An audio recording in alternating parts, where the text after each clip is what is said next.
Hello and welcome again to A Tale of Three Cabins.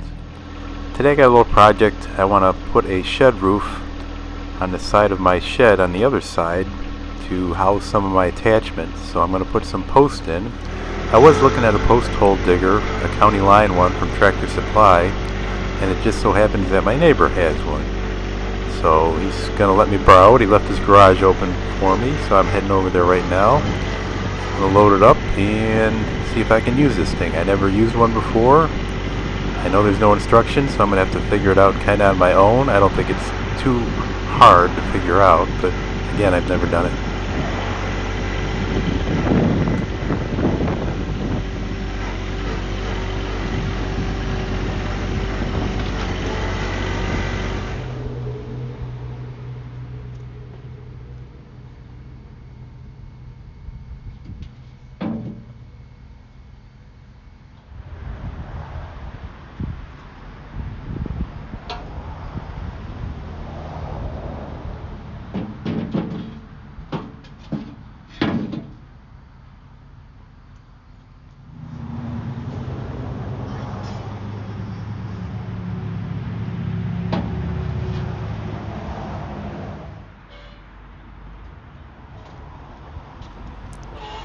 If you're going to use one of these, I can tell you this is by far the heaviest piece, and it's definitely going to affect my lumbar spine for a little while.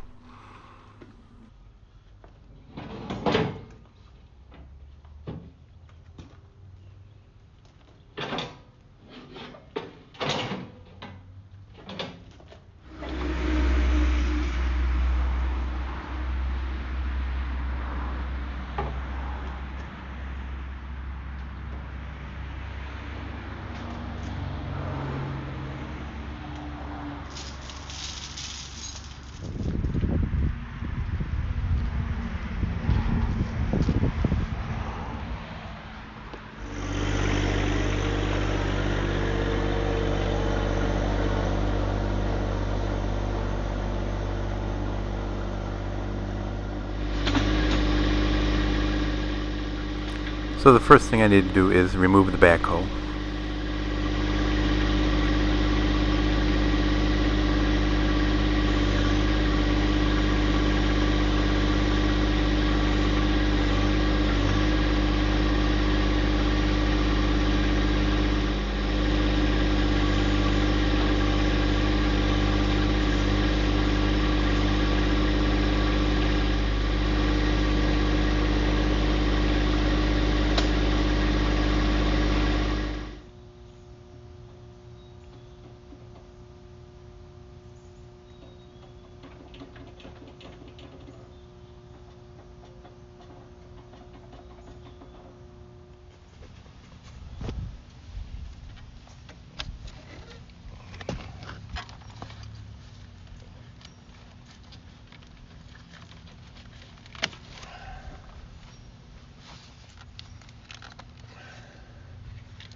I wasn't sure if the drive shaft was going to need to be shortened or lengthened or just the right length, because my neighbor does have a different tractor. He's got a larger, oranger one than I do, and the drive shaft seemed to work just fine.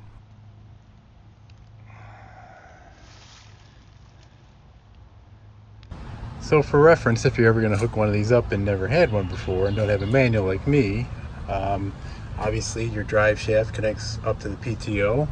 I did have an issue here with a pin that wasn't there. I put a pin in there. I'm not sure if that's going to work. I might run up to the store and get some shear pins for it, because I believe that's what it's supposed to have. And of course this ties to your bottom two connections to the bottom of your 3-point hitch. And then instead of using your top bar for the 3-point hitch, this will go in place of that, and then I use the same pin for that. And then usually the pin for your implements, whatever you're attaching to, will go in here. And this is how it looks.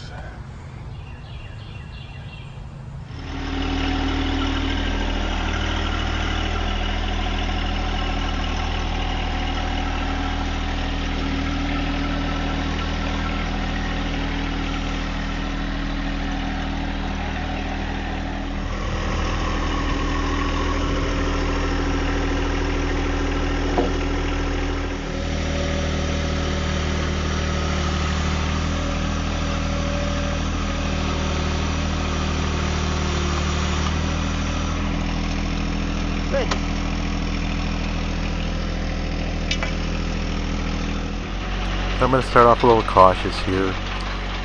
First post hole I've ever dug with a post hole digger for a tractor. I've done it the old-fashioned way prior to this. So I'm going to start out a little bit slow.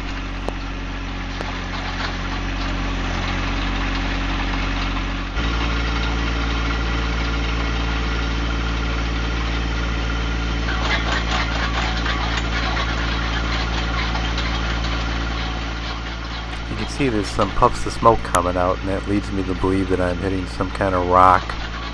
I give it a couple more tries, and sure enough, as the auger's spinning, it spits out a good sized rock.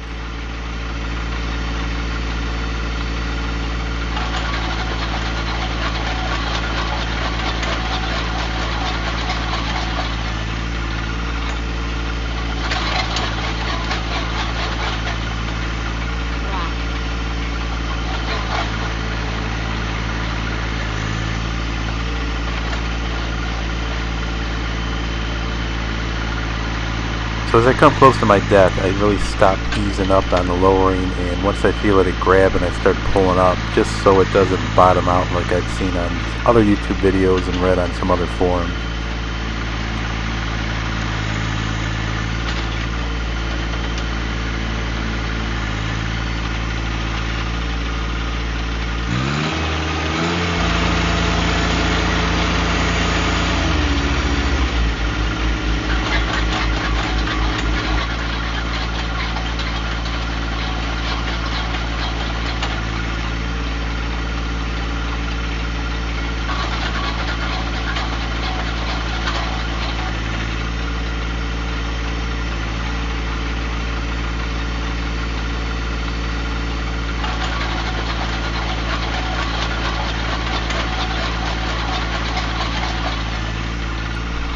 So I gotta tell you, from start to finish on each hole so far, I'm only spending about a minute, which is a lot quicker than the old-fashioned way.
did take a lot of trees out of this area, so there probably are a lot of roots, but this was going kind of on a funky angle sometimes, and I'm not sure if it was from a root or why it was leaning to one side.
So I think this is an implement that I would buy if I didn't have to borrow one. So it did a good job.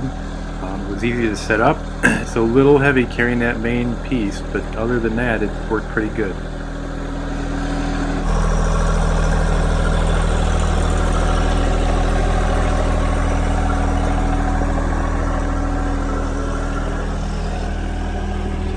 So we're going to let these set for a couple days, especially the way the weather's looking. It's going to rain a couple times, and we're going to come back and work on the cross beams and some of the rafters and hopefully get that roof up soon so I can move some stuff around. I appreciate you all watching, and hope you subscribe to us and keep an eye on us. Thanks.